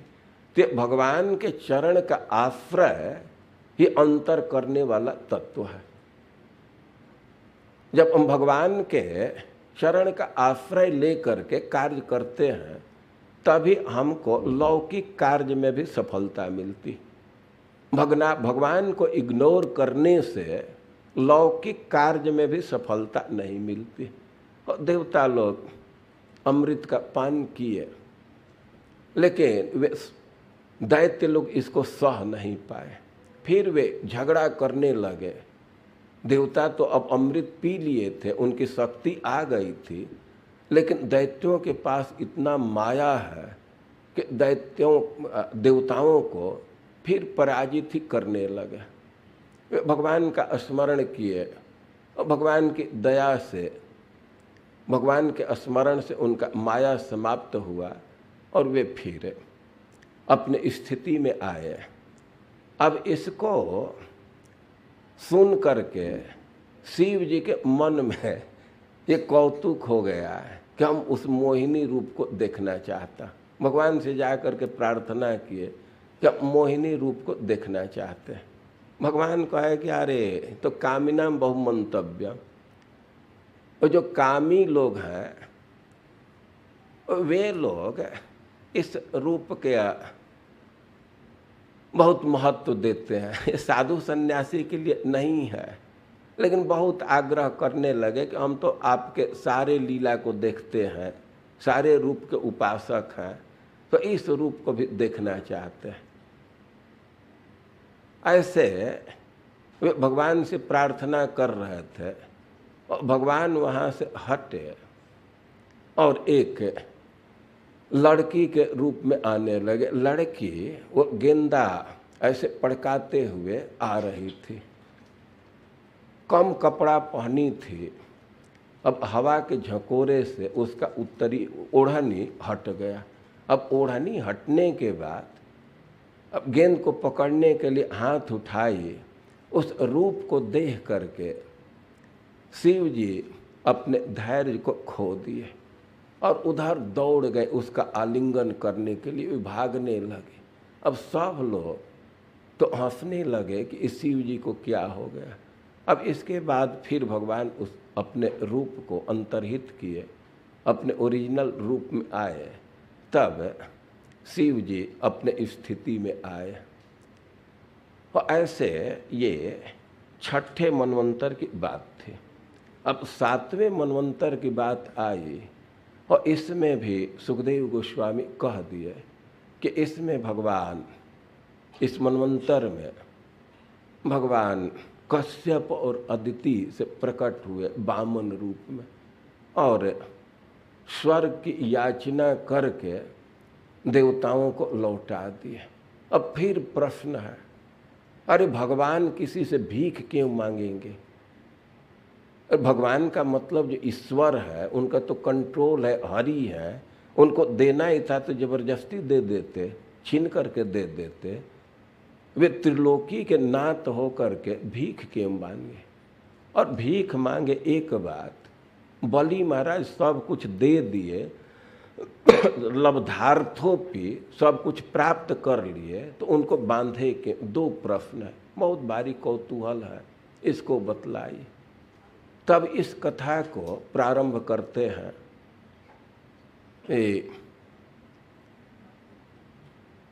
एक बार की घटना है, देवता लोग दैत्यों की पिटाई किए, खूब पिटाई किए। और बलि महाराज लीडर थे, ऐसे गाढ़ मूर्छा में पड़ गए कि एक बार तो संशय होने लगा कि वे जीवित हैं कि मर गए। अशुभिश्च हापित, ये संशय होने लगा। दैत्यों को पता है कि शुक्राचार्य जी को मृत संजीवनी विद्या का ज्ञान है। अब वे दौड़ करके और बलि महाराज को शुक्राचार्य के पास लाए भृग भी सजीवित, शुक्राचार्य उनको जीवित कर दिए। अब एकदम मरे हुए व्यक्ति को जीवित कर दिए तो असुरों का श्रद्धा, दैत्यों की श्रद्धा और बढ़ गई। सर्वात्मना तान भजत भृगुन बलि। अब शुक्राचार्य की आराधना करने लगे, ब्राह्मणों को संतुष्ट करने लगे, सर्वात्मना, सब प्रकार से, अर्थ निवेदनेन, सब प्रकार से उनकी सेवा दे कर रहे थे, जो भी आवश्यकता थी, और दक्षिणा जरूर देते थे, अर्थ निवेदनेन। एक मीनिंग है। दूसरा मीनिंग है कि सेवा कर रहे थे तो निष्काम भाव से नहीं, कह करके कि हम लोगों को स्वर्ग पर कब्जा करना, अर्थ निवेदनेन। अर्थ मतलब अपना प्रयोजन बतला करके, और अर्थ निवेदनेन का एक अर्थ है कि दक्षिणा दे करके। देखिए, ब्राह्मणों के स्वभाव में है कि जब तक उनको दक्षिणा नहीं मिलती है पूर्ण संतुष्टि नहीं होती। अच्छा भोजन खिलाइए, खूब खिलाइए, लेकिन जब तक लिफाफा नहीं पकड़ाएंगे पूर्ण संतुष्ट नहीं होंगे। दैत्य लोग चेतना को जानते थे, वो सेवा भी कर रहे थे, और दक्षिणा अर्थ निवेदनेन, और वे लोग संतुष्ट हो गए। ब्राह्मणों को अच्छा भोजन खिलाइए, दक्षिणा दे दीजिए तो आशीर्वाद देने लगते हैं। तो वे लोग इतने संतुष्ट हुए कि एक यज्ञ कराए, और यज्ञ कुंड से ही युद्ध की सारी सामग्री निकल गए। रथ निकला, घोड़े निकले, रथ भी बहुत सुंदर था, सोने का पत्थर था। जब सब चीज निकल गया और प्रहलाद महाराज वहाँ प्रकट हुए और बलि महाराज को विजय माला पहनाए।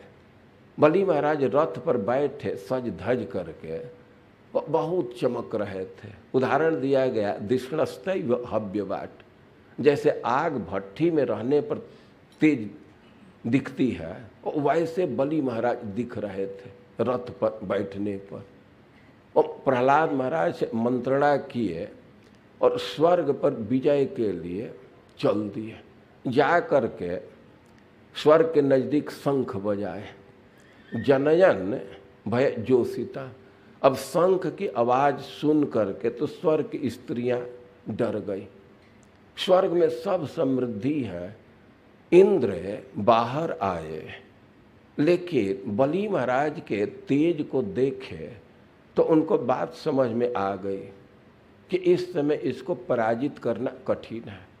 वे तुरंत अपने गुरुजी के पास गए और कहने लगे कि हमको समझ में नहीं आ रही है बात। पूर्व वैरी रहा, अरे बलि तो अजमाया हुआ शत्रु है, इसको हम लोग अभी थोड़े दिन पहले पराजित किए थे, पिटाई करके मूर्छित कर दिए थे, लेकिन आज तो ऐसा दिख रहा है कि इसका सामना हम लोग नहीं कर पाएंगे। कहाँ से तेज आ गया? बृहस्पति जी का है, हम जानते हैं, ये उसका तेज नहीं है, ब्राह्मणों का तेज। एक तरह से एक व्यंग भी किए कि तुम लोग तो गुरु का अपमान करते, सभा में आने पर खड़ा भी नहीं होते। वो लोग सेवा किए, उनके सेवा से संतुष्ट हो करके ब्राह्मण अपना तेज डाल दिए, शिष्याय उपभृत। और इस समय भवदृशा भवान वापी, अरे तुम्हारे जैसे की बात तो दूर है, खुद तुम भी पार नहीं पाओगे। एक हरि को छोड़ करके कोई इस समय पार नहीं पा सकता, क्योंकि ब्राह्मण अनुकूल है, काल अनुकूल है। तो तुम लोग स्वर्ग को छोड़ दो। गुरु जी की बात मान करके देवता लोग स्वर्ग खाली कर दिए।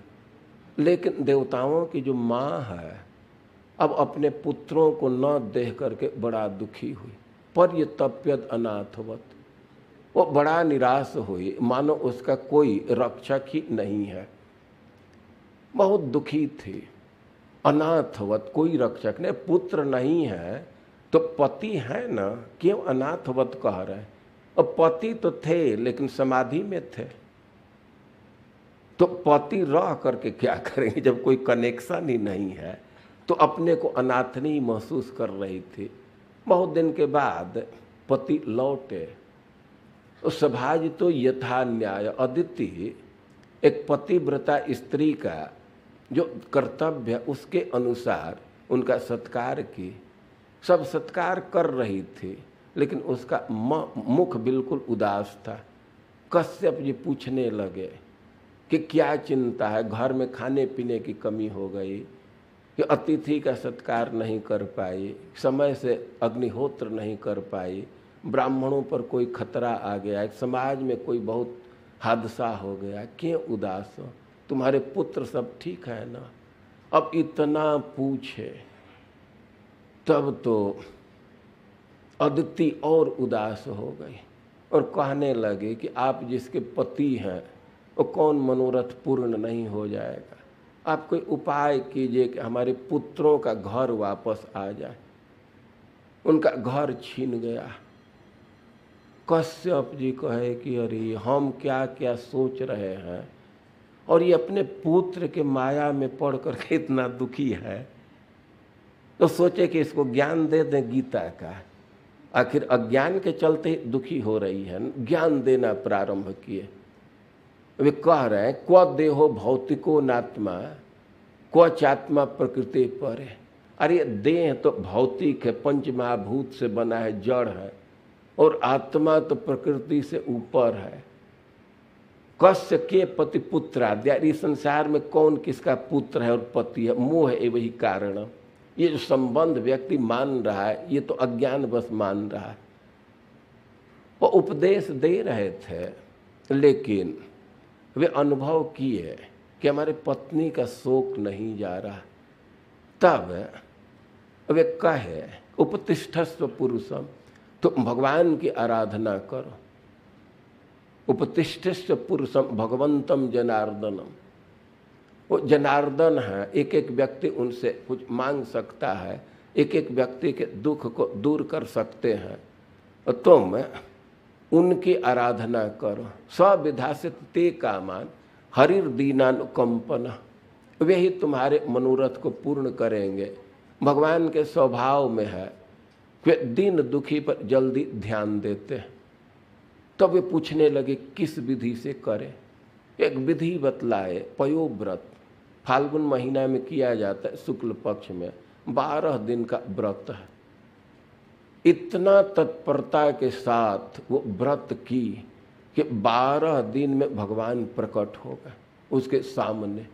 अब भगवान प्रकट हुए, वो भगवान के रूप को देख करके उसको इतना आनंद हुआ कि उसके आंख से अश्रु बहने लगे।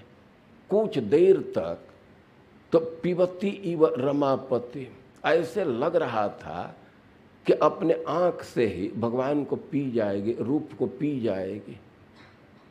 वह खड़ी थी। इसके बाद भगवान से वे कहने लगे कि आप जिस पर प्रसन्न हो जाते हैं वह उसको कुछ भी दुर्लभ नहीं है। ब्रह्मा की आयु मिल जाती है, तीनों लोक की संपदा मिल जाती है, और फिर शत्रु पर विजय प्राप्त हो जाना ये तो क्या कठिन है। भगवान कहे कि तुम्हारे हृदय की बात को मैं जानता हूँ। तुम चाहती हो कि तुम्हारे पुत्रों को स्वर्ग वापस मिल जाए और तुम्हारे शत्रु पक्ष की स्त्रियां रोवें, लेकिन इस समय युद्ध करना ठीक नहीं है, क्योंकि ब्राह्मण उनके अनुकूल है, काल उनके अनुकूल है। न विक्रमस्तत्र सुखम ददाति, बलि से युद्ध करने से इस समय सुख नहीं मिलेगी। अब तो मानो अदिति निराश हो गई, तब तो उपासना निष्फल। भगवान कहे कि न तथापि पायो मम देवी चिंत्य, युद्ध करने से तो सफलता के कम चांस है, लेकिन मैं कोई न कोई उपाय निकालूंगा, क्योंकि ममार्चनम नारहति गंतुम मन्यता श्रद्धा न रूपम फल हेतु कत्वात्, मेरी अर्चना कभी निष्फल नहीं जाती, श्रद्धा के अनुसार फल मिलता ही। और हम कोई उपाय निकालेंगे, तुम यह करो कि अपनी पति की सेवा करो, और कोई पूछे भी तो यह बात मत बतलाना कि हम तुम्हारे सामने प्रकट हुए थे। वे कहे कि तुम पति की सेवा करो, तुम्हारे पति के बीर्ज पर अधिष्ठित होकर के मैं तुम्हारे गर्भ से प्रकट होऊंगा। वो पति की सेवा करने लगे और भगवान उसके गर्भ में आए और चतुर्भुज रूप से प्रकट हो गए। अब देखी, अदिति को बहुत प्रसन्नता हुई, कश्यप जी को बहुत प्रसन्नता हुई। कश्यप जी समझ गए थे पहले ही उसके तेज को देख करके, जब गर्भवती हुई तो उसके तेज को ही देख करके वे समझ गए थे। देवता लोग आकर के स्तुति कर रहे थे, वे प्रकट हुए तो दोनों उनकी स्तुति करने लगे, क्योंकि समझ रहे थे कि भगवान प्रकट हो गए, उनके कुटिया का अंधकार दूर हो रहा था। और सब ऋषि लोग आकर के वहाँ जुट गए और सबके देखते देखते तब तक भगवान एक बौने के रूप में ब्रह्मचारी का रूप धारण कर ली, बौना ब्रह्मचारी का। और सब ऋषि लोग अब उस रूप के अनुसार उनको गिफ्ट दिए और यज्ञ का कार्य पूरा किया गया। और वे बलि महाराज जहाँ यज्ञ कर रहे थे वहाँ गए। अब बलि महाराज के यज्ञ में वे जा रहे थे तो जजमान लोग ने, पुरोहित लोग, ब्राह्मण लोग वितर्क करने लगे कि इतना तेजस्वी कौन आ रहा है। वामन देव जा रहे थे तो ऐसा लग रहा था कि सूर्य आ रहा है, इतना तेज था। वे यज्ञ कमेटी के लोग विचार कर रहे हैं कि सूर्य भगवान यज्ञ देखने के लिए आ रहे हैं क्या, कि अग्निदेव कोई एक वहाँ रूप बना करके आ रहे, कौन है, क्या सनकादि ऋषि लोग आ रहे, इतना तेज किसी में है। और ऐसे तब तक भगवान वहाँ पहुँचे और भगवान में इतना तेज था कि अग्नि का तेज भी फीका लगने लगा। ब्राह्मण तेजस्वी थे, उनका तेज फीका। सब लोग खड़ा होकर के उनका सत्कार किए। बलि महाराज उनको आसन दिए और उनका चरण धोए। चरण धो करके उस चरण धोवन को अपने मस्तक पर रखे और उनसे कहने लगे कि आज हमारा कुल पवित्र हो गया, आप हमारे यज्ञ में आए, हमारा यज्ञ पूर्ण हो गया, लेकिन आप जैसा वेशभूषा रखे हैं तो हम समझ रहे हैं कि कुछ आप याचना करना चाहते हैं, कुछ मांगना चाहते हैं। तो आप क्या चाहते हैं वे हमको बतलाइए। कई एक विकल्प दिए, लेकिन वामन देव कहे कि हम 3 डेग भूमि चाहते हैं। बलि महाराज कहे कि वो शरीर में तेज इतना है, बुद्धि एकदम नहीं। अरे मांगना ही है, भूमि चाहिए तो कम से कम इतना ले लो कि जीवन भर उसी से काम चल जाए। फिर एक बार अवसर दो और तुम एक बार विचार कर लो कि किसके पास मांगने आए हो। लोकानाम एक ईश्वर। अरे हमारे पास जो एक बार आ गया तो उसको दूसरे के पास जाने की जरूरत नहीं होनी चाहिए। लेकिन भगवान कहे कि ना, त्रिभी कर्मेर संतुष्ट है द्वीपे नापि पुर्यते। जो 3 डेग से असंतोष रहेगा तो सब द्वीप मिल जाए फिर भी संतोष नहीं होगा। और भगवान कहे कि ब्राह्मणों के लिए संतोष की विशेष महिमा है। ब्राह्मणों का संतोष से तेज बढ़ता है और यदि उनमें असंतोष आ जाए, लोभ आ जाए तो उनका तेज वैसे फीका हो जाता है जैसे प्रज्वलित अग्नि पर कोई पानी डाल दे। और एक संतोष की महिमा है।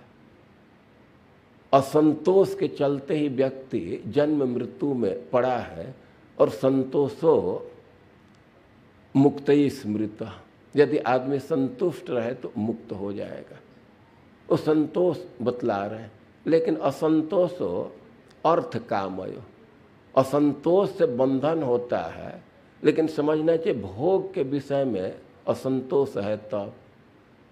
और सिद्धांत दिया गया है कि 3 चीज में जरूर संतोष करना चाहिए। भोजन और धन में और पत्नी में। भोजन जो मिल जाए उसी में संतुष्ट रहना चाहिए। जितना धन है उसी में संतुष्ट रहना चाहिए। और दैववश अब जिस स्त्री के साथ विवाह हो गया तो उसी से संतुष्ट रहना चाहिए। अब विवाह के बाद छांट काट नहीं करना चाहिए कि ऐसी है ऐसी है। विवाह के पहले जो करना है कर लीजिए। अब विवाह हो गया तो अधिकार नहीं है कि गोरी है काली है। ये बहुत बुरी स्थिति है। हम लोग तो एक एक से घटना सुनते हैं और हृदय बहुत पीड़ित हो जाता है। एक जगह कथा करने गए थे और एक व्यक्ति अपने पत्नी का त्याग कर दिया क्योंकि वे बीटे की परीक्षा में फेल हो गई थी। तो जो हो वामन देव संतोष की महिमा कह रहे हैं। असंतोष कहीं कहीं महत्वपूर्ण है। असंतोषो अर्थ कामयो, भोग के विषय में असंतोष घातक। कहीं कहीं असंतोष एकदम नहीं करना होता है। फिर तीन चीज में कभी संतोष नहीं करना चाहिए। अध्ययन जपदानयो, अध्ययन करने में संतोष नहीं करना चाहिए। अच्छा, अब एक ग्रंथ पढ़ लिया अब हो गया। अध्ययन में संतोष नहीं, जप में संतोष नहीं और दान में संतोष नहीं। जो हो अब जैसा कहे ओ वामन देव कहे कि हम अपने डेग से 3 डेग चाहते हैं। बलि महाराज तैयार हो गए कि वे तीनों लोग को नाप लिए। स्वर्ग को भिक्षा मांग करके अदिति को वे लौटा दिए। लेकिन वे बलि महाराज को वचन दिए कि अगले मनवंतर में आप इंद्र का पद प्राप्त करेंगे। और उस समय भी बलि महाराज को सूतल लोक में भेजे। सूतल लोक इतना समृद्ध है कि स्वर्ग के निवासी भी उसकी कामना करते हैं। बलि महाराज से स्वर्ग तो छीन लिए लेकिन इंद्र से भी बड़ा लाभ दिए। वे बलि महाराज का दरबान बन करके रहते हैं। भगवान कहे कि तुम सूतल लोक जाने में घबराहट मत महसूस करो, नित्य हमारा दर्शन होगा, रोज हमारा दर्शन होगा। और भगवान वहाँ दरबान बन के, चौकीदार बन के, सिक्योरिटी गार्ड बन करके खड़े रहते हैं, उनको दर्शन मिलता है। और भगवान की सब विचित्र लीला है। वे वामन रूप से स्वर्ग छीन करके अदिति को लौटा दिए। और फिर अब वामन देव की चर्चा आ गई और परीक्षित महाराज कि एक बार भगवान मछली बन गए थे। ये मछली का जोनी तो बड़ा जुगुप्सित है, पानी के भीतर रहना पड़ता है, उनका आहार भी गंदा है। भगवान क्यों ऐसा किए? और इस घटना को दिया गया है अष्टम स्कंध के अंतिम अध्याय में।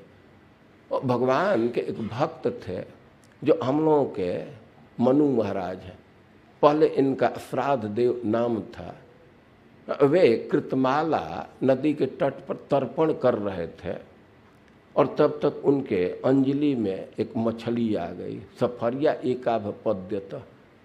अब मछली आ गई, तर्पण ही करना, जल देना था, उठा करके जेल दिए। अब मछली कहने लगे कि आप राजा हैं ना, प्रजा का पालन करते हैं, हमको पानी में छोड़ रहे हैं और नहीं जानते हैं कि जलचर प्राणी एक दूसरे को खा जाते हैं। हम तो बहुत भयभीत महसूस कर रहे हैं। अब उसके बात को सुन करके उनके हृदय में दया आ गई, उसको उठा करके कमंडल में रख लिए। लेकिन थोड़े देर में इतनी बढ़ी कि कमंडल भर गया। अब बड़े बर्तन में मटका में रखे, मटका भी भर गया। अब कहने लगे कि कोई बड़ा उपाय कीजिए कुछ। तो वे सरोवर में ले गए। सरोवर में भी वो सड़स गई। अब उसके साइज से वो छोटा पड़ने लगा। तब उसको समुद्र में फेंकवाए। तो वह मछली कहने लगे कि आज के बाद, आज के 7वें दिन सब चीज डूब जाएगा। और एक नाव उपस्थित होगी उस द्वीप, और हम भी वहाँ उपस्थित होंगे। हम में अपने नाव को बांध दीजिएगा, अपने नाव को बांध दीजिएगा, घबराइएगा मत। तो जैसे जैसे किए थे, कहे थे, वैसा ही प्रलय का दृश्य आ गया। तो मत्स्य भगवान में अपने नाव को बांध दिए, सप्तर्षियों के साथ थे और मत्स्य भगवान उनको ज्ञान दिए।